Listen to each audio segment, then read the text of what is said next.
भगवान भोलेनाथ बड़े हंसे, अरे त्रिशूल सेवक तुमने भी वही किया जो जरूरी था। बकरे का सिर लिया, दक्ष प्रजापति के धड़ से लगा दिया, प्राण आ गए।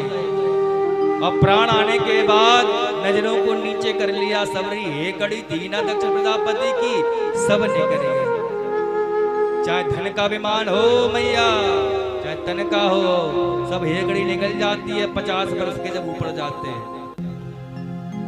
चांदनी भी जिन फूलों को छूने से डरती है, चांदनी समझ गए, चंद्रमा की रोशनी को चांदनी कहते हैं। चांदनी भी जिन फूलों को छूने से डरती है, उन्हीं फूलों को ये दुनिया एक दिन पैरों से कुचलती है। ये शोहरत, ये दौलत, ये भी कोई बुलंदी है, इसका भी कोई मजा है क्या?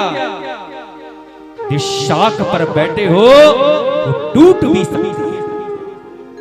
जिसका तुम्हें अभिमान है ना, वो चूर भी हो सकता है। इसलिए चाहे कितनी भी प्रतिष्ठा मिल जाए, चाहे कितना भी कोई भी बल मिल जाए, अभिमानी नहीं होना चाहिए।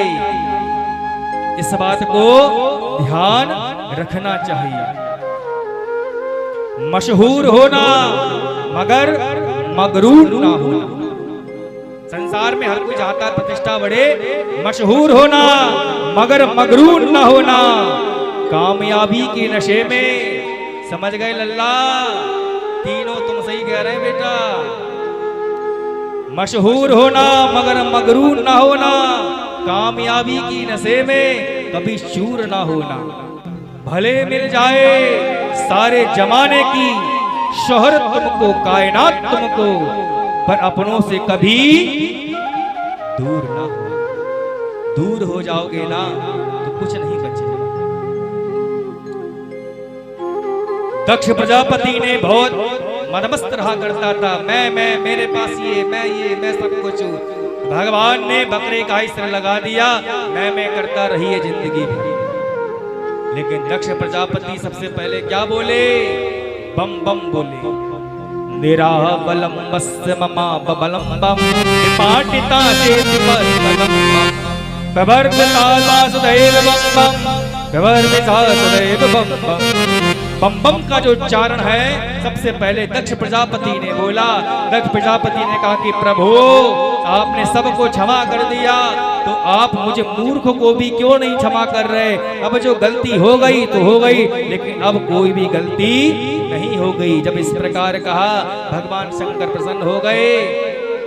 इसीलिए भगवान ने देखा कि जिंदगी में करते रहे थे, आज ससुर जी सीधे हुए, सबरी हेकड़ी निकल गई। इस कथा से शिक्षा मिलती है, चाहे कुछ भी मिल जाए जीवन में, लेकिन बिना विचारे कोई कार्य नहीं करना चाहिए। बिना विचारे जो करे सो पाछे पछताए, काम बिगाड़े आपनो जग में हो हंसाए। जग में हंसी ही होगी जो बिन विचारे कार्य करोगे। अगर विचार कर लेते तो बकरे का सिर नहीं लगता। और संसार में एक बात ध्यान रख लो, चाहे जिंदगी में कितने भी कष्ट आए, कितने भी दुख आए, आपके कष्ट को, आपके दुख को या तो हरि ही हरेंगे या हर हर महादेव ही हरेंगे। जिंदगी में कितने भी दुर्भाग्य हो, साथ में गुरुजी कोई भी कार्य करते हैं बनता ही नहीं है।